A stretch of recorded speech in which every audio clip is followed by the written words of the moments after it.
Brazil turn on the style with Neymar orchestrating a place in the knockout stages, scoring twice as the Seleção overcome Cameroon with ease, will now face the red-hot Chile on Saturday.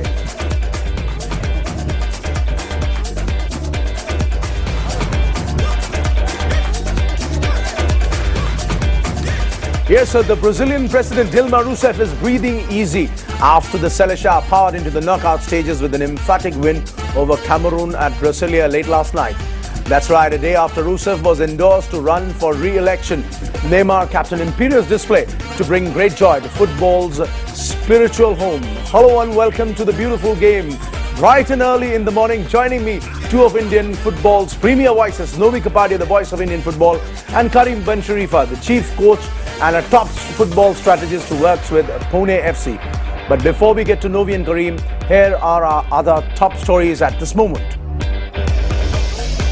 Mexico too progressed to the round of 16, overpowering Croatia 3-1 to secure a knockout encounter against Netherlands. Group B sends through the powerful Dutch and Chile. One halves men outwit La Roja to secure easy passage into the next round. Remember, it's one of the biggest knockout games before the knockout stage itself. Uruguay banking on Luis Suarez as they take on the Italians in a must-win encounter in the group of death. But first up, star striker Neymar struck twice to help Brazil the rite of passage into the round of 16 of the 2014 FIFA World Cup as the Seleção crushed Cameroon 4-1 at Brasilia late last night to finish on top of Group A. Now the hosts went ahead 17 minutes into the game as Gustavo played it across the box for Neymar to side foot it into the net with ease. But Cameroon restored parity within just 3 minutes as Joel Matip scored after Alan Nyom had done all the hard work and exposed the Brazilian left back yet again. And when Marcelo released Neymar on the inside left, the 21-year-old raced through to slam in the second in the 35th minute. Now just 4 minutes into the second half, it was obvious everything was working for the hosts as Fred gets the end of his moustache, would you believe it, to a David Luiz cross even though he looked to be offside. Now Scolari, obvious to the beating his star player was taking from the African defenders, took out Neymar in the 72nd minute. But the rout was finally ended with a moment of beautiful football. One-touch passes between Fred and Oscar, releasing Fernandinho, who coolly slotted it home. Brazil will now face Group B runners-up Chile in Belo Horizonte on Saturday in their round of 16 encounter. Let's listen in to some Brazilian fans. The game was really good, much better than I expected. Now we are going to be cheering and encouraging our team for the next matches so that we will be champions for a 6th time. It's a great emotion. It's the first time I've seen Brazil win. The first time I came to the stadium. It's great. It was worth it. Cameroon's out. Chile is going to be out too.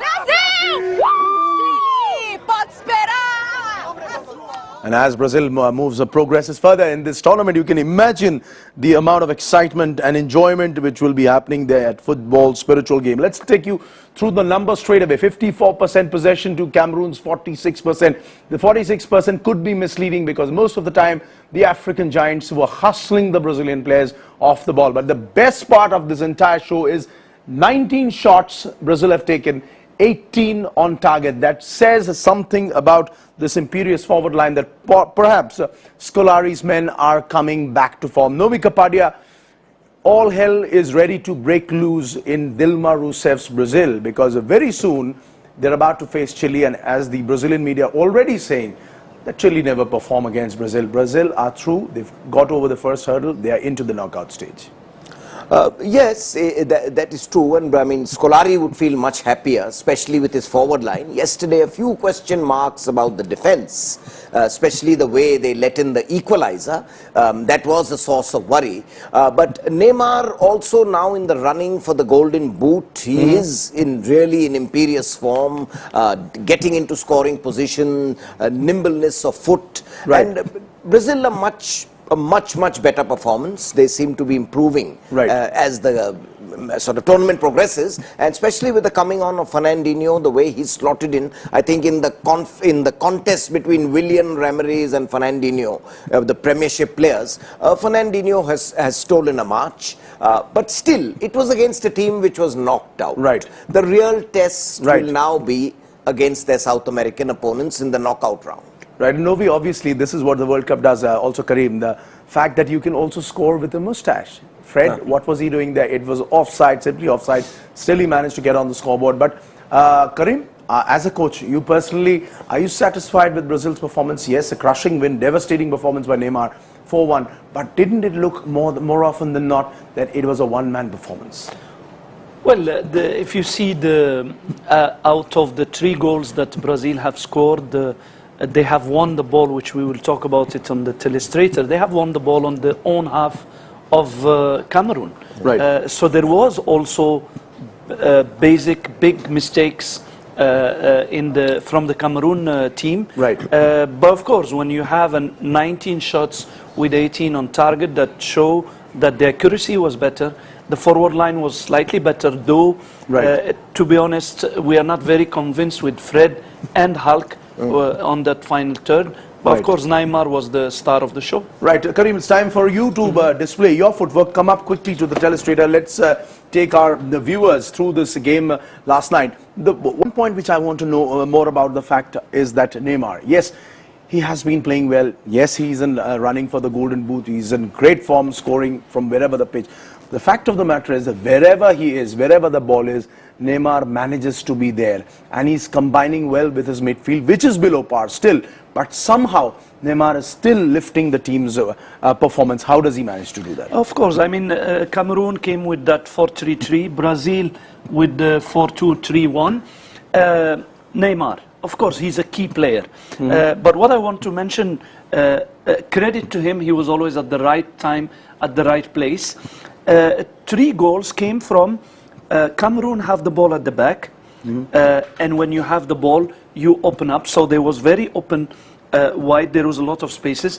To the credit of Brazil, they did put a lot of pressure on the ball, on the own half of Cameroon. Right. And twice they have won it here, and quickly releasing Neymar, which he was influential in the goals. Right. And the goal of Fernandinho, they lost the ball on this part of the midfield. Right. So when you lose the ball, this is a danger area. Sometimes we coaches will say it's a crime. Right. Because when you lose the ball here, if you have a player like Neymar, who is just in front of you, he will punish you immediately. So the performance of Neymar, credit to him, was always at the right place, did make a difference, but the biggest mistakes was losing the ball on their own half. That's why I don't want to judge Brazil from the performance of yesterday, because Cameroon was doing basic mistakes. But still, there is a lot of question mark on the heart of the defense of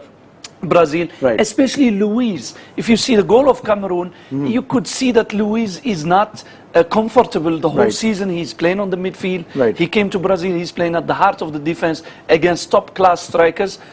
Still worry for Scolari. Novi, I'm sort of pretty much convinced by what Karim is saying. In fact, Karim is sounding more or less like Scolari, although he's not supporting what Scolari is doing. The fact of the matter is, as Karim points out, Luis, not only Luis, Dani Alves, the centre-backs, full-backs, it seems to be a massive problem for Brazil. Yes, they've romped through the 4-1 win, devastating performance by Neymar, but against faster and stronger teams who use the wings far better than a Cameroon does, Brazil will be in big trouble. You see, he really now has no other options, because within this league phase, I did think that after sort of coasting to a comfortable lead against Cameroon, he may have tried out a few more players. But as he has not done that, he has to bank on this tried and trusted. Well, the back four, there's been no experiment. And David Luiz, yes, as we've been pointing out, has been going out of position, and Brazil are conceding weak goals when the fact was before the tournament it was said they have one of their strongest defenses ever. So that is a cause of concern, but then there's a silver lining of Neymar. I mean, he's in absolutely exhilarating form. Right. You know, at the age of 22, if he scored 35 goals, he's well on his way to getting a century of goals. Absolutely. In fact, they are already comparing him to being the new Sachin Tendulkar of Brazilian football. And as Novi has said in one of our preview shows that, in fact, the great Pele has given his blessings to Neymar. But on the other hand, Hulk Fred, not much of support there for Neymar. Just imagine one single off day for Neymar could spell doom for Brazil, because the attack line does not present that much of a threat besides Neymar. Well, we had seen in all the games that Brazil played in this World Cup, it was all about Neymar and about on a second plan the Oscar. But Fred and Hulk was really disappointing. Even yesterday against a very fragile Cameroon defense, Right. They was a few times on a good situation to score, especially Hulk, but couldn't be on the score sheet. That's Right. not acceptable at this level from a striker, especially a Brazilian striker. So yes, question mark still there, but credit to Neymar. He's carrying Brazil forward. He out of all those stars that we are talking about, maybe with Robin, Neymar is the player who is consistent and who is slowly taking the limelight of this World Cup. Also, the fact is, Novi, that yes, there's a lot of criticism for Del Bosque considering the way Spain crashed out. Yes, Scolari is having his way, but he is still adamant. He's not doing what most critics and experts are wanting him to do, but still, somehow or the other, he is getting his message across. The players are managing to do it for him. Well, Scolari has always said I'll do it my way. So I mean, he's a very experienced coach and he's judged best. And Neymar, the real worry is also that he's on a single yellow card. If he gets another yellow card, I think all of Brazil is a religious country like India. They'd all be praying that he doesn't get another yellow card. We've now come to the business end of the tournament, right. And that can be a real worry. Right. But really, Neymar, reminds me a lot of Romario of 1994. Sliding in, gliding the ball into the goal. He's in the right position. Of course, a much more mobile player than Romario was also. Right. So, at 22, is he going to do we talked about Messi doing a Maradona. Is he going to do a Maradona? Right. Single-handedly guide Brazil, almost at present, that's the way it seems, Right. guide Brazil to the World Cup. More on Brazil later on in the show, but quick word from you, Kareem, before we wrap this particular chat up, is the fact that the president surely we have to say this over and over again, Dilma Rousseff heaving a huge sigh of relief. She's just been allowed by party to contest, or rather for re-elections, and a day later Neymar delivers and they are in the knockout stages. A different result means the protests are back on the streets. The president, all our eyes and attention will be on Neymar and the football. Absolutely, that's why football is an important part of the life of many people in the world. That's why football is the most popular sports in the world. So yes, it is the performance of Brazil is very important for not only politically for the president, but also economically for many businesses, even the small businesses, those Brazilian poor people who are having a small shop selling the jerseys of Brazil, selling the hats of Brazil, are doing a good business because Brazil is winning. So I'm sure they will be praying for Neymar and Brazil every day. Novi, you wanted to make a point? Well, definitely. I mean, whether this World Cup will help her in the re-election is another matter. But it is sort of eased down the protests. We saw this history repeats itself in the Confederations Cup also, as Brazil progressed and was on the verge of winning the title. Right. But certainly, I mean, this World Cup has shown that people's concerns is also for health, education, better transport. You can't only use football as a drug to escape. I think she should do one thing. To win the election, she should put Neymar as the head of the election committee. Then she will have the much like using a mascot. Once it was done in Cameroon. In fact, when the leader got Roger Milla out of retirement. Well, more on Brazil in just a bit later on in the show. But there were other games also last night. Now, a 3-goal blitz within the space of 10 minutes helped secure Mexico their 6th successive entry into the knockout stages of the World Cup. as they beat Croatia 3-1 in Recife to finish runners-up in Group A. Now, needing only a draw to proceed to the knockouts, Mexico started well, but finding the Croatian net seemed a tough proposition. It was only in the 72nd minute that the floodgates were finally opened. Now, first up, skipper Rafael Marquez out-jumping Vadran Corluca to head home Herrera's corner. Now, 3 minutes later, Oribe Peralta turned a provider for Andre Guardado to score with a stinging left footer. And Manchester United striker Javier Hernandez, who you better known as a Chicharito, heading in from close range. Ivan Perisic pulled one back for the Croats in the 87th minute, but that was all that they would get to. The South Americans romping through, earning a round of 16 encounter against Netherlands on Sunday. Yes, but before that game against Netherlands, this is how Mexico got the better of Croatia. Look at the ball possession, 45% to 55. Croats were already on the ball. They were hustling their way around the Mexicans.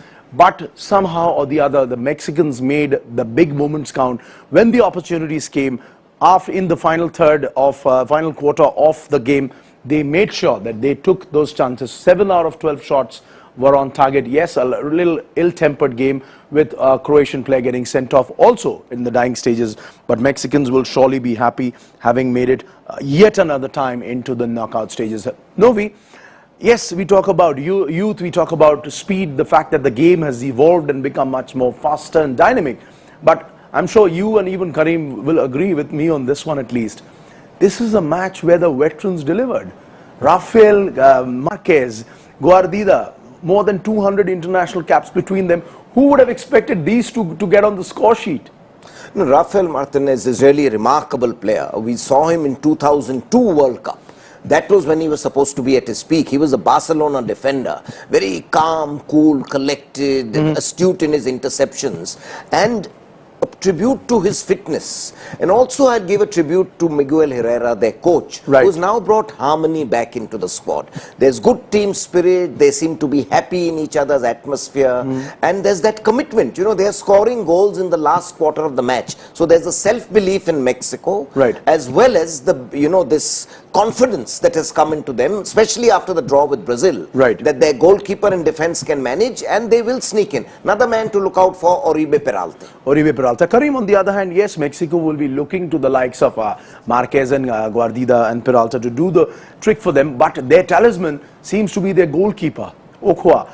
Even yesterday, and I'm not sure whether I'm getting his pronunciation right, Ochoa or Ochoa or Ochoa, he made some stunning saves, and although he finally did concede a goal, that didn't harm their cause. And also, Chicharito is back to scoring for Mexico after nearly a year. Well, that's what confidence do for you, Sanjeev. The goalkeeper, after that performance against Brazil, stopping on his own Brazil, now I don't think anybody can stop him. He will come every game with a lot of confidence, and it makes a lot of difference. Chicharito, I was very pleased with the performance. Now the most important thing for Mexico is they have a lot of options, especially up front. I mean, these players are exciting to watch. Chicharito, Dos Santos, Peralta, Guardado. So at the final third, at the attacking third, they are doing extremely well with the good understanding. And I want again to mention Marquez, because 2 of the goals that they scored, the key player was Marquez. Old is gold, not only Novi Kapadia, but also Karim and Sharifa agrees on that one. Well, on that note, it's time for us to take a final look at how the group finally stands as of now. Brazil, they're right there, up 7 points. Yes, they've won 2 of their 3 games, 1 draw. That was also incidentally against Mexico. Mexico finishing with the same number of points as Brazil, but a little down the ladder because of the difference in goal difference. Croatia, some would say unfortunate, some would say they did not make the most of their opportunities, picking up 3 points, goal difference 0, but they did not really stand up to the occasion. The disappointing figure, yes, a lot of people have been talking about the fact about African football, but yet another example of Cameroon's performance as to how possibly African football is being left behind perhaps on the international scene, like English football also seems at this point of time. On that note, it reminds me it's time for a short break here on the show, but when we come back, Brazil bids goodbye to Novi and Karim's favorite team, Spain. who managed to save their face finally with a win in their final group game. With it, remember, a generation of mesmerizing football perhaps comes to an end.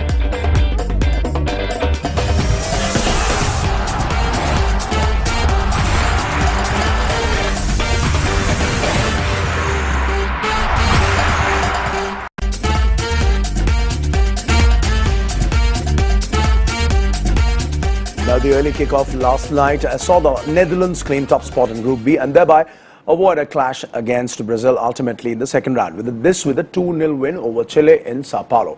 The Netherlands went into the match knowing that a draw would be enough to finish as group leaders, but both the sides seemed to cancel each other out in an attritional first half. The deadlock was finally broken in the 77th minute.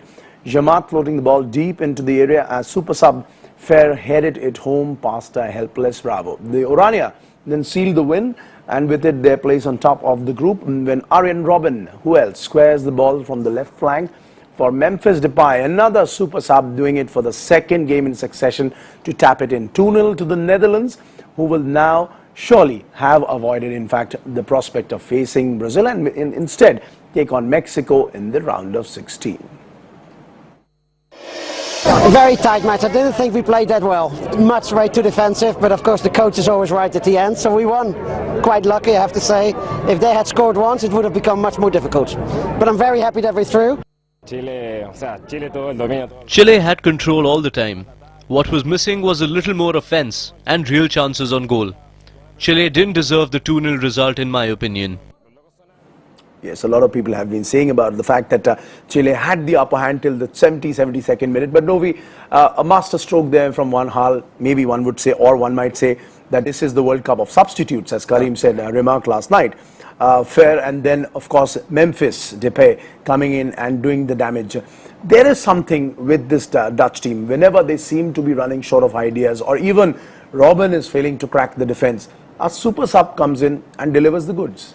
No, I think what Van Gaal has done the best is to make it a happy, cohesive unit. There's team spirit. When they were down with Australia, they didn't start bitterly complaining against each other, but went at the Aussies and got 2 goals. And there's depth in the squad. They could play without Van Persie, even with Sneijder, who took coaching from a kickboxer to get fit. Right. It is a pale shadow of himself. Even without them, the youngsters came up to the mark. And I think the happiest thing for Van Gaal is the defense. Lot of 23, 24-year-old playing their first World Cup. They stood up to the pressure. Chile may have attacked but had very few scoring chances. Credit to the Dutch defense. 10 goals in 3 games, Karim. Yes, confident start, great start in fact by the Netherlands. Who would have expected the way Spain went down, the Netherlands would go through to the next round. But yes, there are concerns, as Novi says, as you yourself expressed.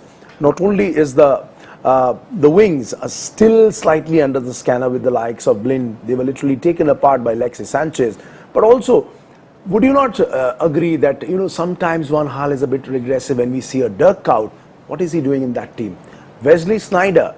Well, Karim, would you pay a player who turns up for coaching 3 days in a row, doesn't train with you, sits on the sidelines? He doesn't turn up. Sneijder doesn't turn up. Well, it's true. The last 3 games, Sneijder, I would say on the attacking part, we don't see him because we are used to see a Sneijder who is very creative, who with his pace can penetrate defense like how Robben do. But he is doing, that's why I think why Van Gaal is happy with him. He is doing a good defensive work. Tactically, it's very important for Van Gaal to keep a balance on that midfield. But of course, he have to improve on the attacking side. You mentioned rightly, the concern about Holland is Blind, especially in that sometimes you know there was a Twitter whether Blind need a contact lens because Lens is also playing in that team. So there is a little concern there, but they are being very efficient. They're getting the result, and you can't blame them unless they start losing games or they're out. And remarkably, they also played without the name Van in any of their players for the first time since '96, and they still came out on tops. More on that in a bit. But the other game in that same group saw 2010 champions, just imagine this once again, Spain, bowing out of the World Cup with their first win of the campaign as they ease past Australia in Curitiba. David Villa making his first appearance in this tournament gave his side the lead with a terrific back heel after being played in by Juan Fran. That move surely reminding everybody of the golden days of tiki-taka. Fernando Torres, of all people, then coming on the score sheet, doubling Spain's lead in the 69th minute, latching onto a sublime through ball from Andre Iniesta to beat the Aussie keeper. Substitute Juan Mata then added the finishing touch to what was at long last a performance befitting the world champions. 3-0 to Spain. It stayed the final whistle, bringing an end to arguably the greatest era in modern football post the Johan Cruyff era of total football. Novi Kapadia, yes, a lot of sadness around the football world that yes, indeed, fantastic generation of players have come to the terminal point in their careers. A lot of them we will never see again playing for Spain. Also, the tiki-taka style is possibly on the wane. But what disturbs you is when you read these reports that in the post-match press conference, Jordi Alba literally threatens a journalist when he's asking tough questions. That is it the end of Spain's dominance? It seems here's a bunch of fantastic players who were doing everything they could, and they were very good. When the chips were falling down, they just could not hold it together. You know, the reply of Jordi Alba sort of sums up also, in a way, Spain's frustration. And it's going to be a tough task to make the transition. See, it is very clear from the Confederations Cup, this World Cup has only proved it, you know, that the curtain has come down. A page of history has turned forever. Right. I mean, that golden generation for 6 years, #1 team in the FIFA rankings, the only team ever to win 3 successive World Cup tournaments, 3 successive international tournaments, and in style. Right. That generation is fading, and you have to accept transition. Those, you know, who don't learn the lessons of history tend to repeat it. Now it's up to the Spanish Football Federation and Del Bosque to make this transition smooth. Right. Otherwise, I mean, we saw what happened to Brazil after 1970. Right. Throughout the 70s, right. they were, you know, they were really not themselves. They were really not themselves, and everything seemed to change after that. It was no more gold; it was possibly bronze dust. But Karim, yes, a number of teams or franchises in the Indian Soccer League would be possibly fancying themselves that getting these aging Spanish stars, but we will not be so disrespectful at this point of time. But surely one can expect the likes of Iniesta to carry forward the Spain team, because just last night he played his 100th international. He still has a huge role to play, more so in the absence of Xavi.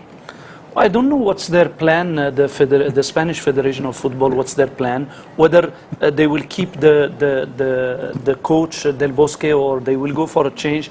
But definitely, you know, you cannot scrap all these players of Spain and get new one. I think there are a lot of players there that could continue with their experience, especially they have tasted what does it mean success and what you need to do to have success, which they will transmit to the new players that are coming in. Iniesta is one of them. I think he's the main leader. But of course, there is players like Alba, like Ramos, that they will continue to lead this team. It'll be interesting to see whether actually one of these Indian franchises actually goes and makes a call to Del Bosque. Will somebody dare to do that? All right, let's take a final look at Group B. I beg your pardon, this is Group... we are not getting the graphics correct. Let us quickly take a look. No, the graphics is not coming up. Well, this is how it ended for these two teams. We beg your pardon for the graphics, but now let's remind you, so after 12 days of action, we now have the first 2 matches set up for the knockout stages. This is what it's going to be like. Brazil, 5-time world champion, versus their Latin American neighbors Chile. Brazil versus Chile, 28 June, 9:30 India time at Belo Horizonte. This will be one of the first games in the knockout stages. The very next day, the other big one, Netherlands, yes, the Flying Dutchman will take on El Tri, or Mexico. Yeah, Mexico, obviously boosted by the return to form of Chicharito and the fantastic keeper, will be looking to take the battle right into the camp of Robin van Persie and Arjen Robben. 29 June, 9:30 at Fortaleza. Remember, this is what it looks like. It's time. On that note, it's time for us to take a short break here on the show. But when we come back, well, we will talk about the team that already has booked their seats to take the flight back home. Roy Hodgson and company.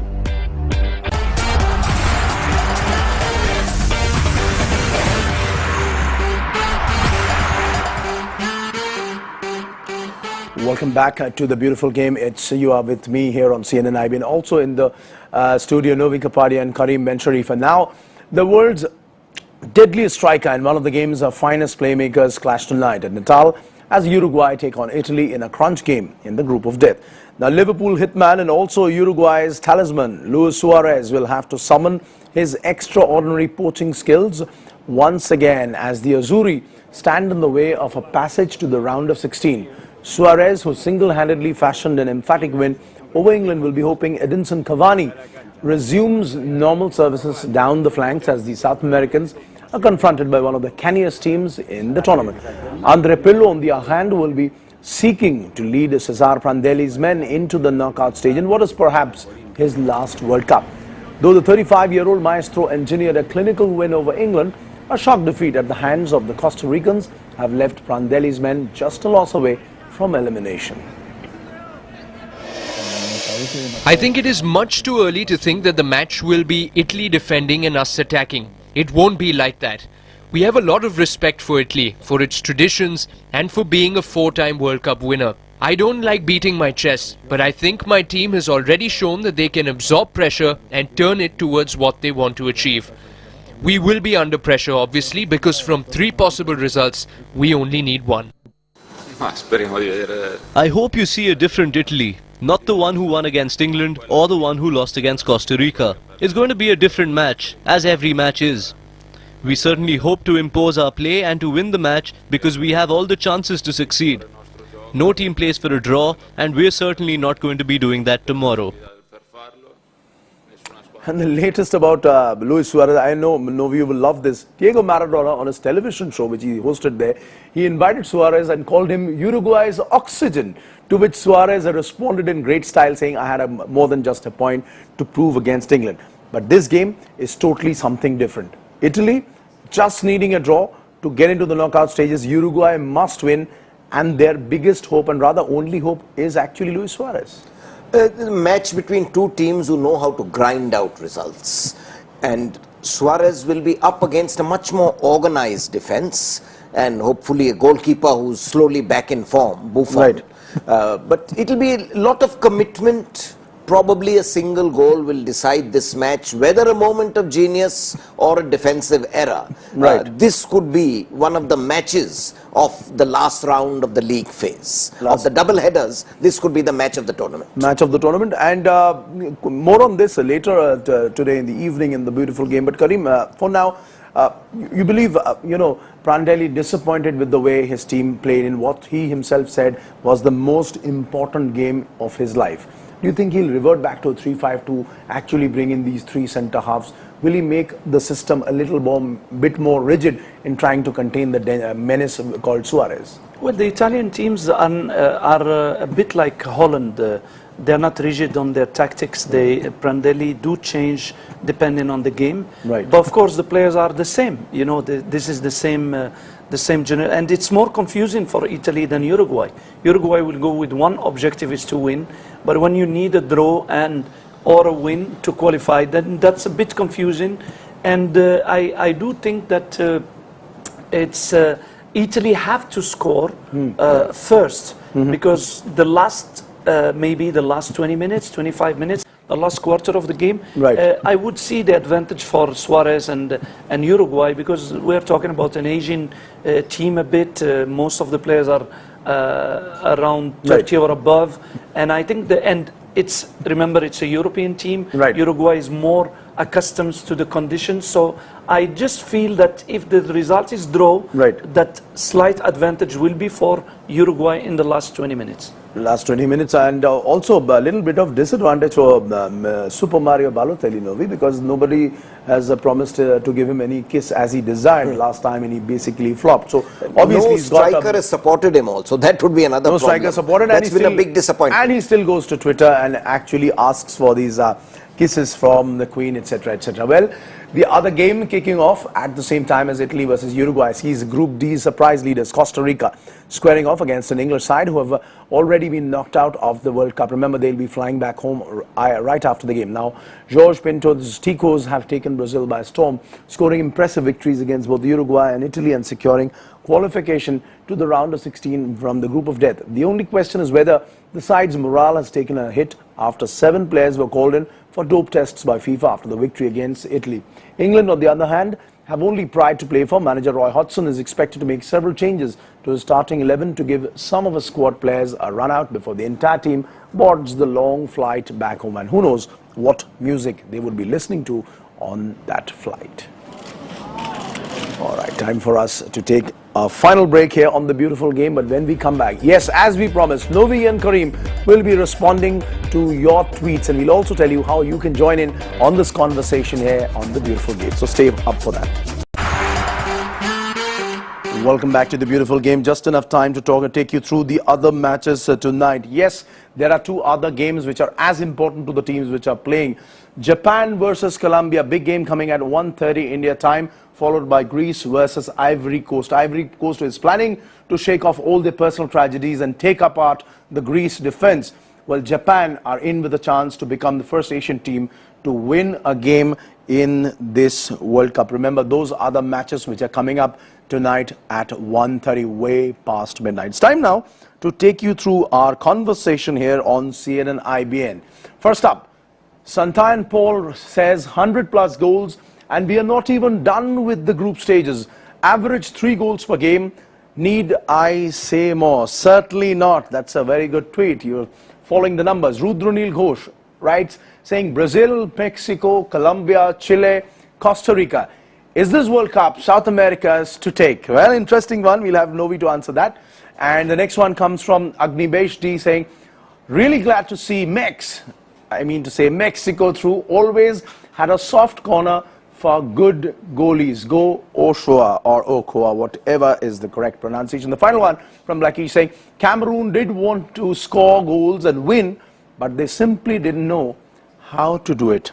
Interesting that your sense of humor is coming out when you tweet to us. And the final one from R. Joanne89 saying, Alexis Sanchez as a Trojan horse in Brazil's poor defense equal to trouble for Rousseff. Well, I'll certainly get Novi to react on that, but just remember, this is how you can join in on the conversation. You can tweet us here at IBN Live with the hashtag World Cup. Novi, very quickly, what does your fan mean when by asking that you need to put Alexis Sanchez as a Trojan horse and it'll be more trouble for Dilma Rousseff, the Brazilian president? You see, to use a Marxist analogy, for no longer can you consider football as the opium of the masses. It can be a partial relief, right, but you've got to get something else. And right, yes, Sanchez can really create a problem. The other tweet about the South American countries, it does seem that they are striking back. Remember, the last 2 World Cups were dominated by European teams. Right. In 2006, there wasn't a South American team in the semi-final also. Right. Running out of time, totally out of time completely on that one, Kareem. Very quickly, between you and Novi, who's got the more followers on Twitter? Both of you joined more or less on the same day. Well, the answer is very, very easy. Within the second day, he got more than 500. He scored faster than you on Twitter. So why? if there is an election, I'm losing. So there's an election, you're losing. All right, on that. I'm like the president of Brazil, maybe. I'm shaky. Right. And what about you, Novi? How are you managing to get so many followers? Yes, you are the voice of football, but what is it that you are doing and that Kareem should also do to get more followers? Keep tweeting. Keep tweeting, Kareem. That's I know the secret. See, I know the secret, but I will not say it now. Okay, that'll be after the show. All right, no more secrets tumbling out of the closet. Remember, you can join in the conversation. Ask Novi Kapadia and Kareem Ben Sharifa for their thoughts, and if you want them to answer your specific questions, all you got to do is tweet us here at IBN Live with the hashtag World Cup. Novi and Kareem, remember, as Novi says, keep tweeting. They'll surely keep tweeting and answer each and every particular tweet. On that note, it's time to say goodbye. But remember, these 2 gentlemen will be back tonight at 7:30 sharp with Mendra Dorji, my colleague, when they look ahead to this all-important Italy versus Uruguay, or rather I say Pirlo versus Suarez game. Till then, take it away. Goodbye.